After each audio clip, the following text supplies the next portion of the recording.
தோழர்கள் வந்திருக்கின்றீர்கள். உங்கள் அனைவருக்கும் என்னுடைய பணிவான வணக்கங்களை தெரிவித்துக் கொள்கின்றேன். இந்த நூல் தமிழில் இருக்கிறது. மார்க்ஸ் பிறந்தார் என்கிற தலைப்பில்.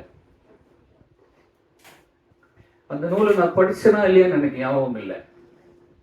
அந்த சமீபத்தில் சோசியல் மீடியாவில் பலர் அந்த நூலை பிடிஎஃபா போட்டுட்டே இருப்பாங்க. அதை நான் படிச்சிருக்கிறேன். இது ஆங்கிலத்தில் அது இல்லை, அமேசான்லேயும் இல்லை, பிரிண்ட்லேயும் இல்லை. ரொம்ப சிரமப்பட்டு ஒரு காப்பியை பிடிச்சி அதை ஆங்கில பதிப்பாக கொண்டு வந்திருக்கின்ற அந்த தோழர்களுக்கு என்னுடைய மனமார்ந்த பாராட்டுக்கள். நான் முதல்ல என்ன நினைச்சேன்னா, தமிழ்ல இருக்கு, உலகம் முழுவதும் ஆங்கில பதிப்பு இல்லைன்னா ஆங்கிலத்தில் போடுறது பல இருக்காங்க. தமிழ்நாட்டில் சென்னையில் சிந்தன் புக்ஸ் அதை பண்ணணுமா அப்படின்னு எண்ணத்தில் தான் அந்த புக்குக்கு உள்ளே போனேன். சிவகுமார் எனக்கு பிடிஎஃப்ல அனுப்பிச்சிருந்தாரு. இந்த புக்கு உள்ளே போன உடனே தான் இவ்வளவு அரிய புக்கு பிரிண்ட்லேயே இல்லைன்னா அது பிரிண்ட் பண்ணணும். ஏன்னா இது மார்க்ஸ் குறித்த வாழ்க்கை வரலாறுலாம் இல்லை. அதே மாதிரி கம்ப்ளீட் மார்க்சிசம் அப்படின்னு அதில் இல்லை. அது முன்னுரையிலேயே அந்த ஆசிரியர் எழுதியிருக்காரு. 1833 45 அந்த 10 ஆண்டு காலமாக மார்க்ஸ் பள்ளி படிப்பை முடிச்சுட்டு கல்லூரிக்குள்ள போயிட்டு அவர் எப்படி ஒரு ஜீனியஸாக மாறக்கூடிய அந்த காலகட்டம்.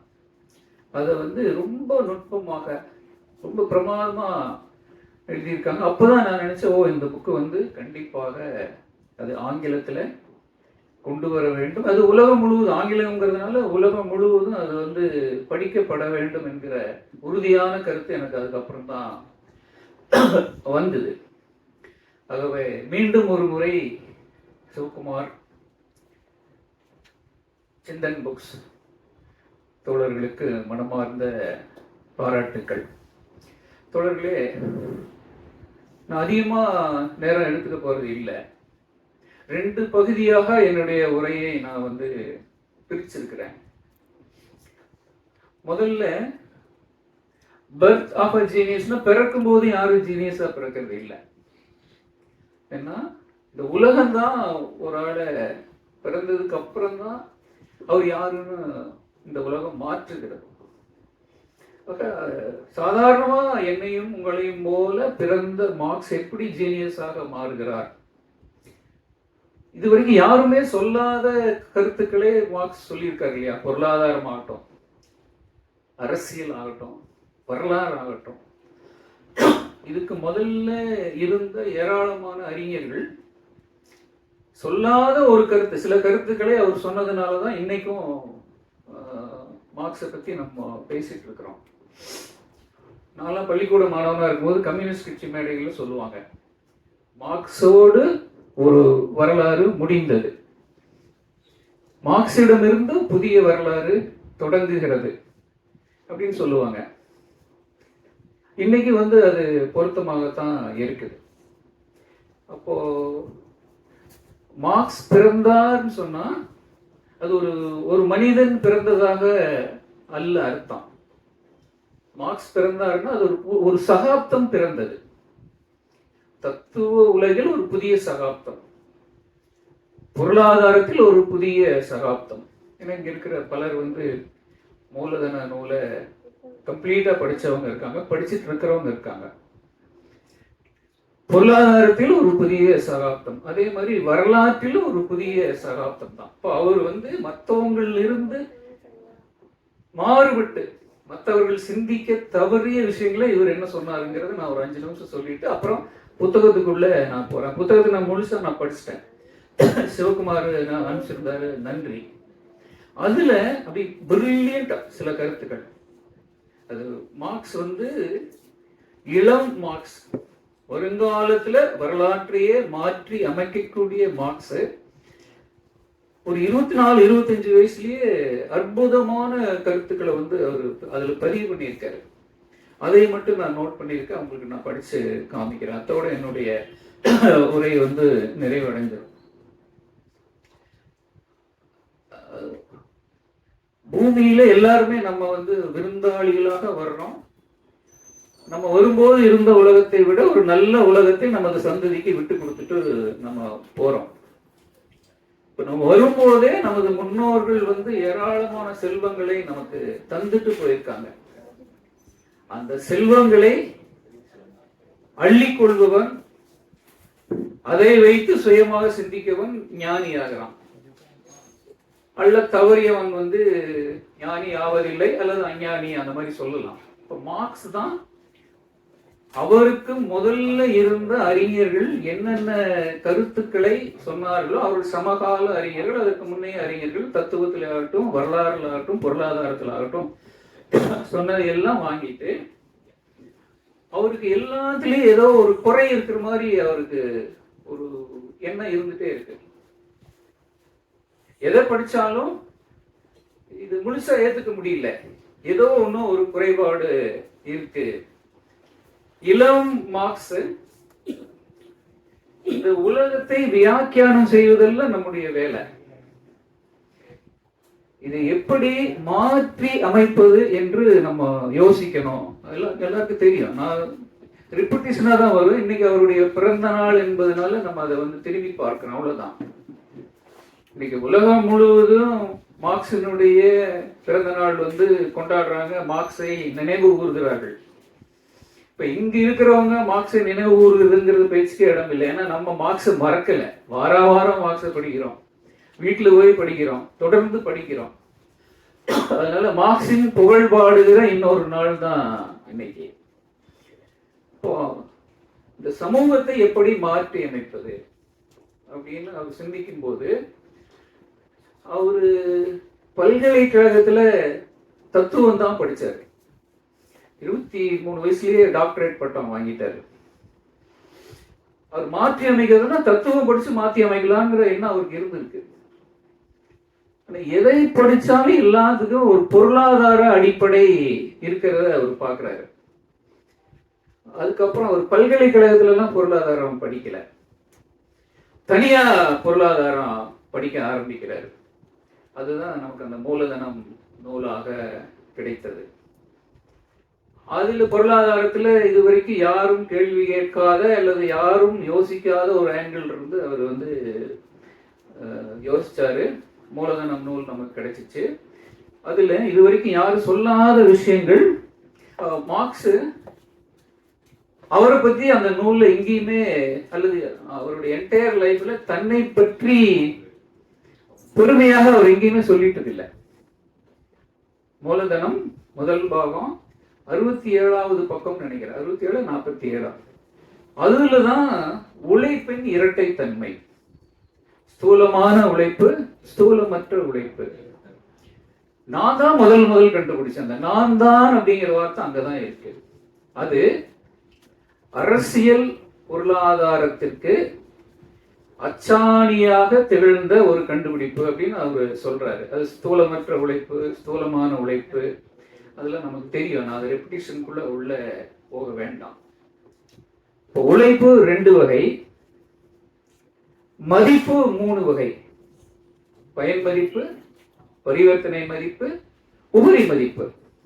இதெல்லாம் இதுவரைக்கும் எந்த அறிஞர்களும் யோசிக்கல. அது ஒரு சரக்கு இருக்கா, அவங்களை பொறுத்த வரைக்கும் அது அவ்வளவுதான். ஒரு முதலாளி படைக்கிறாரு, தொழிலாளி கூலி கொடுத்துட்றாங்க, அவருக்கு சுற்றோட்டத்தில் லாபம் கிடைக்கிறது. அப்படிதான் முன்ன இருந்த எல்லா அறிஞர்களுமே யோசிச்சாங்க. இவர் தான் அதுல பயன் மதிப்பு, பரிவர்த்தனை மதிப்பு, உபரி மதிப்பு. உபரி மதிப்பு உற்பத்தியில தான் உண்டாகுது. முதலாளிக்கும் உபரி மதிப்புக்கு எந்த சம்பந்தம் கிடையாது. தொழிலாளி தான் உபரி மதிப்பை படைக்கிறாரு. உபரி மதிப்பு தான் மூலதனமாக பெருக்கம் அடைகிறது. அது முதலாளி அபகரிச்சுக்கிறாரு. அந்த உபரி மதிப்பு தத்துவம் இதெல்லாம் இவரு தான் முதல் சொல்றாரு. அந்த மூலதனம் என்பது அதையும் 4 வகையை பிரிக்கிறாரு. மாறு மூலதனம், மாறா மூலதனம், சுழல் மூலதனம், நிலை மூலதனம். இதெல்லாமே எல்லாம் நம்ம எல்லாம் வாரம் படிக்கிறது தான். தத்துவத்துல என்ன ஒரு புரட்சி பண்ணாரு, அல்லது அவர் ஒரு யூனிக்கா அவர் மட்டுமே என்ன சிந்தித்தாரு என்றால், இயற்கையில் வரலாற்று பொருள் முதல் வாதம் நமக்கெல்லாம் தெரியும். மார்க்ஸுக்கு முன்ன இருந்த அறிஞர்களுக்கு எவ்வளவு நேரம் எடுத்துக்கலாம், ஏன்னா நான் உள்ள போனா போயிட்டே. மார்க்ஸுக்கு முந்தைய அறிஞர்கள் எல்லாம் வரலாறுனா அது மன்னர்களின் வரலாறு, போர்களின் வரலாறு, அரசர்களின் சாகசம், அதுதான வரலாறு நம்ம சொல்லி கொடுத்துருந்தாங்க. மார்க்ஸ் வந்ததுக்கு அப்புறம் தான் வரலாறு பொருள் முதல், இயற்கையில் பொருள் முதல் வாதமாக. இப்ப ஏங்கல்ஸ் ஒரு இடத்துல எழுதியிருப்பார் இல்லையா, நீ கவிஞனாக இரு, எழுத்தாளனாக இரு, பெரிய விஞ்ஞானியாக இரு, ஆனால் உன்னுடைய அடிப்படை தேவைகள் ஒரு சமுதாயத்துக்கு எப்படி உற்பத்தி ஆகிறது, அதுதான் வரலாறு என்று மார்க்ஸ் தான் முதல் பொருளாதார தேவைகளை அந்த காலகட்டத்தில் வாழ்கிற சமூகம் எப்படி நிறைவேற்றி கொள்ளுகிறதோ அதுதான் வரலாறாக பார்க்கப்பட வேண்டும். அதுதான் வரலாற்றுக்கு அடிப்படையா இருக்கும். மன்னர்கள் போனா போர் புரிந்தார்கள், அந்த மாதிரி எல்லாம் இல்லை அப்படிங்கிறது. அப்ப இயற்கையில் பொருள் முதல் வாதம், வரலாற்று பொருள் முதல் வாதம், இந்த ரெண்டு கருத்துக்களுமே இதுக்கு முதல்ல இருந்த அறிஞர்கள்லாம் யோசிச்சிருக்கிறாங்க, எழுதி வச்சிருக்காங்க. ஆனா ஒருத்தர்கிட்ட இயற்கையில் நேரா இருந்தது, பொருள் முதல் வாதம் தலைகீழா இருந்தது. இன்னொருத்தர்கிட்ட பொருள் முதல் வாதம் நேரா இருந்தது, இயற்கையில் தலைகீழா இருந்தது. என்னுடைய வேலையெல்லாம் நேரா இருந்த ரெண்டையும் ஒட்ட வச்சு நான் இயற்கையில் வரலாற்று பொருள் முதல் வாதம் என்று நான் உருவாக்கினேன் அப்படிங்கிறதான் இன்னைக்கும் அரசியல் விஞ்ஞான கம்யூனிசம் என்பதற்கு அதுதான் அடிப்படையாக இருக்குது. அதே போக இந்த உற்பத்தி முறை என்பது இதுக்கு முதல்ல இருந்த அறிஞர்கள் கற்காலம், உலோக காலம், அந்த மாதிரி எல்லாம் தான் பேசியிருந்தாங்களுடைய. மார்க்ஸ் தான் உங்களுக்கு புராதன பொது உடைமை சமூகம், அடிமை சமூகம், நிலப்பிரபுத்துவ சமூகம், முதலாளித்துவ உற்பத்தி முறை, சோசலிச உற்பத்தி முறை. சோசலிச உற்பத்தி முறை என்பது தவிர்க்க முடியாமல் தொழிலாளி வர்க்கத்தின் தலைமையின் கீழ புரட்சியின் மூலமாக சாத்தியம். அது நமக்கு எல்லாருக்கும் தெரியும். மார்க்ஸ் அந்த மூலதனம் நூல்ல ரொம்ப அழுத்தி சொல்றது உழைப்பு.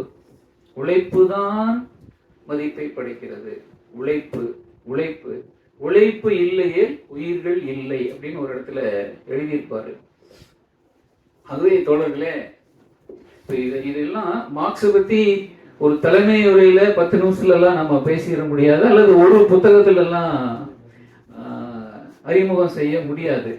அவர் ஒரு வரலாறு, அவர் ஒரு சகாப்தம். ஆகவே இதுவரைக்கும் எந்த அறிஞர்கள் சொல்லாததை, அல்லது எல்லா அறிஞர்களிலிருந்தும் மார்க்ஸ் விலகி சென்று யோசித்ததை, அதுக்கு அடிப்படை இந்த உலகத்தை வியாக்கியானம் செய்வதோடு நின்று விடுவதல்ல நம்முடைய கடமை என்பது. இதை மாற்றி அமைக்க வேண்டும் என்கிற அந்த சிந்தனை தான் அவர் உந்திக் கொண்டே இருந்தது. அதுலதான் நமக்கு மார்க்சிய தத்துவம் கிடைச்சது, மூலதன நூல் கிடைச்சது, இயற்கையில் பொருள் முதல்வாதம்லாம் கிடைச்சிச்சு. தொடர்களே, அதுக்குள்ள இப்போ புத்தகத்துக்குள்ள நம்ம போலாம். நான் ஏற்கனவே சொன்ன மாதிரி 1835-44 இந்த புத்தகத்துல மூலதனம், பயன் மதிப்பு, பரிவர்த்தனை மதிப்பு, உபரி மதிப்பு அதெல்லாம் இருக்காது. இதெல்லாம் இதுக்கு அப்புறம் தான் அவர் எழுதுறாரு. ஆசிரியர் குறிப்புல எங்கேயாவது இதெல்லாம் வரும். முதல்ல சொன்ன மாதிரி ஒரு பள்ளி பருவத்திலிருந்து அந்த 24-25 வயசுக்குள்ள மார்க்சிடம் ஏற்பட்ட அந்த அபரிமிதமான அந்த வளர்ச்சி, அதை பத்தி தான் அந்த புத்தகம் டீல் பண்ணுது. ஆசிரியர் முன்னுரையிலே சொல்லிடுறாரு, இது மார்க்சினுடைய வாழ்க்கை வரலாறுலாம் கிடையாது. அதே மாதிரி முழுக்கவும் மார்க்சியத்தை நாங்கள் இதில் சொல்ல முடியாது.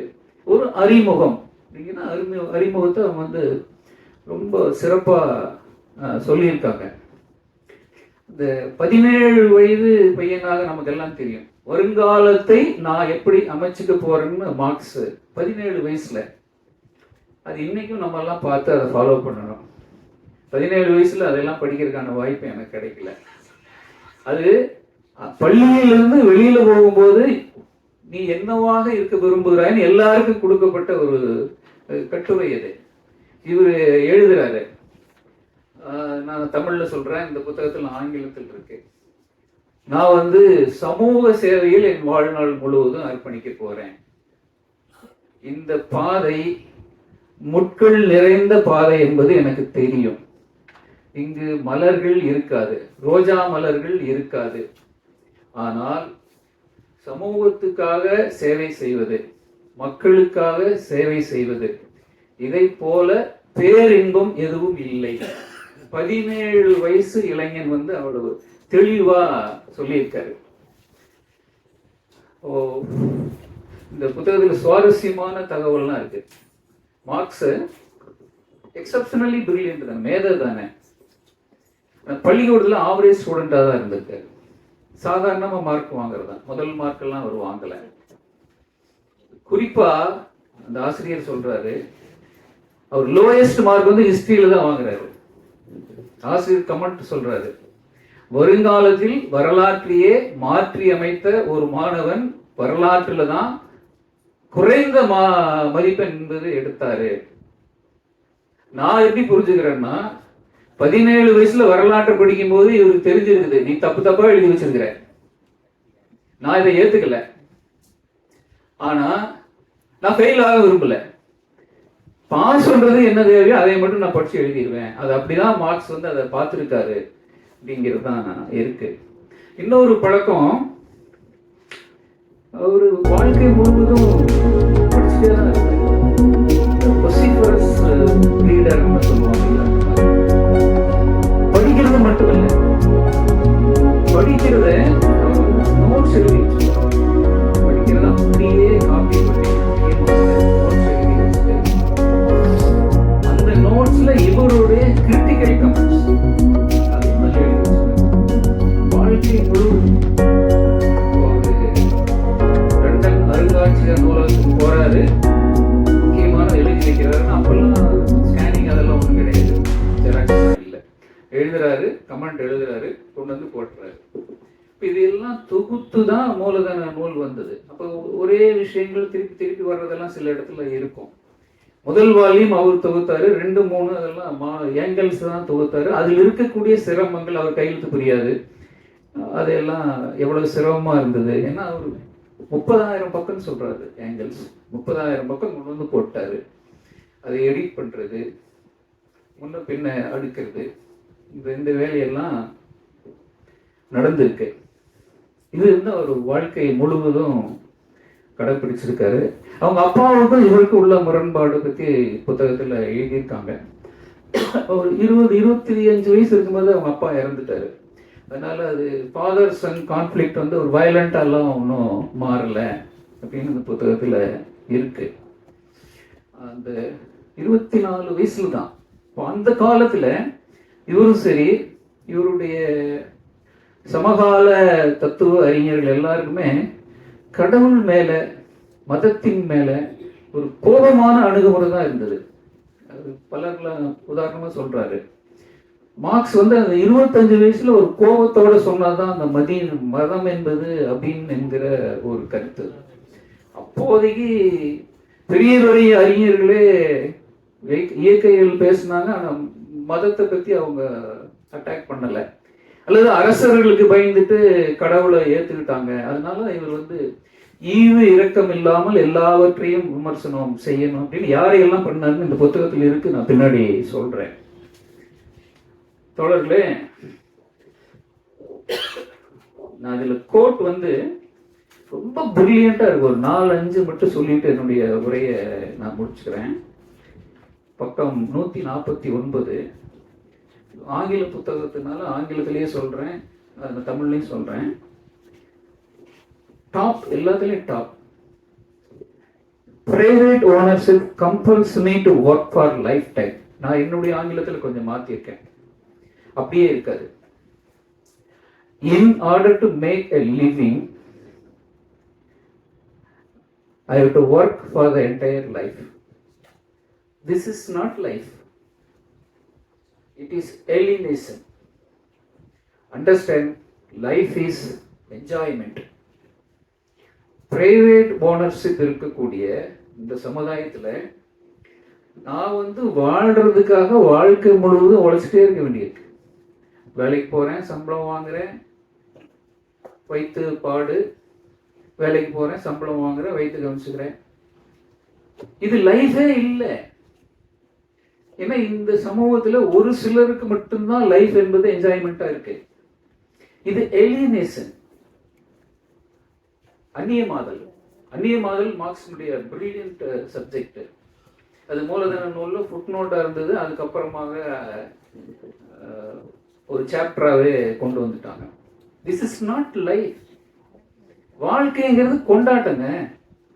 ஆனால் நான் சோறதுக்காகவும் சம்பளத்துக்காகவும் உழைச்சி மடிஞ்சு போகிறேன். ஆனால் ஒரு பகுதி கொண்டாட்டமாக இருக்கு அப்படிங்கிறது எவ்வளவு கண்டத்தில் அரைஞ்ச மாதிரியான உண்மை இல்லையா அது?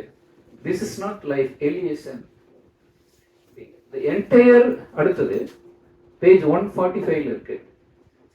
இது அப்படியே நான் கோட் பண்றேன். The entire revolutionary movement necessarily finds both its empirical and its theoretical basis in the movement of private property. More precisely, in that economy, there remain altogether only two classes, working class and capital class. இது நம்ம ஏற்கனவே சொல்லியிருக்கு. எல்லாத்துக்குமே ஒரு பொருளாதார அடிப்படை இருக்கிறது. அப்படிங்கும்போது ரெண்டு கிளாஸ் தான் இருக்கு, ஒர்க்கிங் கிளாஸ், கேபிட்டலிஸ்ட் கிளாஸ். அது உள்ள முரண்பாடு இருக்கும். சாதிய சமூகம் இருக்கு, ஆண் பெண் முரண்பாடு இருக்கலாம், இன மோதல்கள் இருக்கலாம். ஒரு சமூகம் பழமை வாய்ந்த சமூகமா இருக்கலாம். தமிழ் 2000 வருஷத்துக்கு முதலே திருவள்ளுவர் போற மிகப்பெரிய ஞானி இருக்கு. இதெல்லாம் இருக்கு. ஆனால் வர்க்கம் என்பது ரெண்டு வர்க்கம் தான், தொழிலாளி வர்க்கம், முதலாளி வர்க்கம். இந்த இறுதி புரட்சி, ஒரு வர்க்கம் இன்னொரு வர்க்கத்தை காலி பண்ணுகிற இறுதி புரட்சிக்காக தயாரிப்பு வேலைகள் தான் அந்த சாதி, அந்த முரண்பாடுகளை நம்ம அட்டன் பண்ணணும், ஆண் பெண் முரண்பாடுகளை அட்டன் பண்ணணும், இன மோதல்களை அட்டன் பண்ணணும். இறுதி புரட்சி என்பது ரெண்டு வர்க்கத்துக்கு இடையில நடைபெறக்கூடியதுதான்.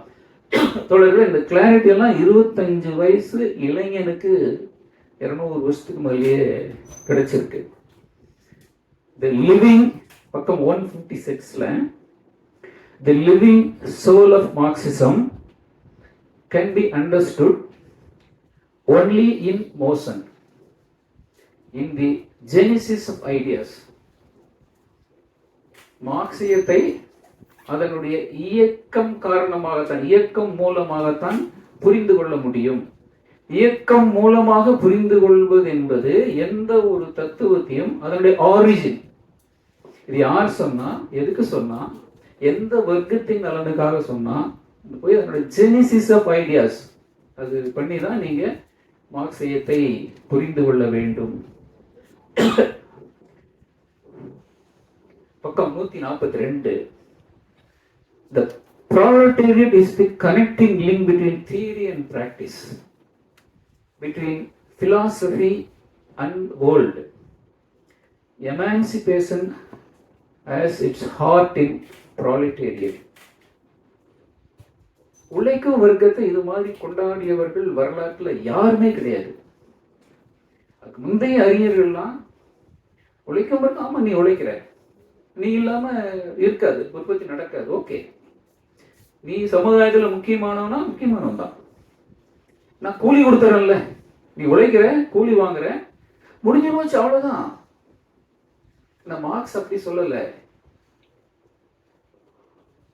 Connecting link between theory and practice, between philosophy and the world. நீ என்னதான் தத்துவம் பேசினாலும் அந்த தத்துவத்தை நடைமுறைப்படுத்த வேண்டும் என்று சொன்னால் அது உழைக்கும் வர்க்கம்தான் முடியும். அப்படிங்கிறதான் கம்யூனிஸ்ட் கட்சி அறிக்கையில் அவர் சொல்லுவார் இல்லைங்களா, இந்த சமுதாயத்தை சுரண்டலில் இருந்தும் எல்லா விதமான அடிமைத்தனத்திலிருந்தும் விடுவிப்பதற்கு உழைக்கும் வர்க்கத்திற்கு மட்டும்தான் பவர் இருக்கு. டைமா? Okay okay. ரெண்டே ரெண்டு கோட்டு தான் இருக்கு.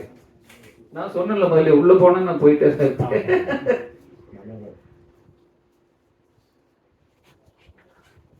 அவ்வளவுதான், முடிஞ்சதுன்னு நினைக்கிறேன். Nature exist independently of all philosophies. It is the foundation upon which we human beings, ourselves products of nature, have grown up. Nothing exists outside nature and man. நம்மெல்லாம் இயற்கையினுடைய ப்ராடக்ட். இயற்கைக்கும் மனிதனுக்கும் மேல எதுவுமே கிடையாது. அவ்வளவுதான். அது ஒரு ஈவிரக்கமின்றி விமர்சனம் செய்யணுங்கிறத அந்த ஆசிரியர் கோட் பண்றார். Plato is dear to me, but dearer still is the truth. Plato எனக்கு ரொம்ப முக்கியமானவர் தான், ஆனா உண்மை அதை விட எனக்கு முக்கியமானது. அப்போ பிளாட்டோவே தப்பா சொன்னாலும் நான் அவங்கள போட்டு தாக்குவேன் அப்படிங்கிறதெல்லாம் உங்களுக்கு இந்த புளூத்தோன், தத்துவத்தின் வறுமை, டூரிங், இந்த மாதிரி அதில் எல்லாரும் ஒரு ஃப்ரெண்ட்ஸ் தான். எல்லாரும் ஒரு ஃப்ரெண்ட்ஸ் தான். ஃப்ரெண்ட்ஸா இருந்தாலும் நீ தப்பா சொன்னீங்கன்னா உன்னை போட்டு தாக்குவேன். ஏன்னா எல்லாற்றுக்குமே ஒரு பொருளாதார அடித்தளம் இருக்குதுங்கிறத நீங்களாம் யாரும் ஒத்துக்கல. உழைக்கும் வர்க்கம் தான் புரட்சிகரமான வர்க்கம். உழைக்கும் வர்க்கத்தின் தலைமையில ஒரு புரட்சி என்பது சாத்தியம், சோசியலிச சமூகம் சாத்தியம்னு நீங்க யாருமே சொல்லல, நான் சொல்றேன். ஆக உங்களை எல்லாம் நான் போட்டு தாக்குவேன் என்று சொல்றாரு. அது இந்த மாதிரி பிரில்லியன் கோட்ஸ் இந்த புத்தகத்துல நிறைய இருக்கு. நான் படிச்சதுக்கு அப்புறம் தான் இவ்வளவு பெரிய புத்தகம் ஆங்கிலத்துல இல்லையா, அப்போ சிந்தன் புக்ஸ் சரியான முடிவெடுத்து இதை ஆங்கிலத்துல கொண்டு வந்திருக்காங்க. இது நம்ம எப்படி இது விளம்பரம் செய்யறது, தோழர்கள் மத்தியில கொண்டு போறதை பொறுத்து தான் இந்த புத்தகத்தினுடைய விற்பனை என்பது இருக்கும். மீண்டும் அவர்களுக்கு பாராட்டு. நீங்க எல்லாரும் வாங்கி படிக்கணும். அது மார்க்ஸை ஒரு புத்தகத்துல அடக்க முடியாது, ஒரு 10 நிமிஷம் உரைகளெல்லாம் ஒன்றும் செய்ய முடியாது. இது வரைக்கும் என்னுடைய கருத்து, இது வரைக்கும் மனிதனாக பிறந்தவர்களையே மிகச்சிறந்த அறிவாளி கரல் மார்க்ஸ் தான். நம்ம எல்லாம் வாரம் மார்க்ஸை மூலதனம் வழியாக நம்ம படிச்சுட்டு இருக்கிறோம். நான் ஏற்கனவே சொன்னது மாதிரி பிறந்த நாள் அன்னைக்கு மார்க்ஸை நினைவு கூறுகிற ஆட்கள் இங்கே இல்லை. நம்ம என்னைக்குமே மார்க்ஸை மறக்கல. அதனால மார்க்சிய தீபத்தை உயர்த்தி பிடிப்போம். அது செயலுக்கான வழிகாட்டி, விடுதலைக்கான ஆயுதம். வாய்ப்புக்கு நன்றி.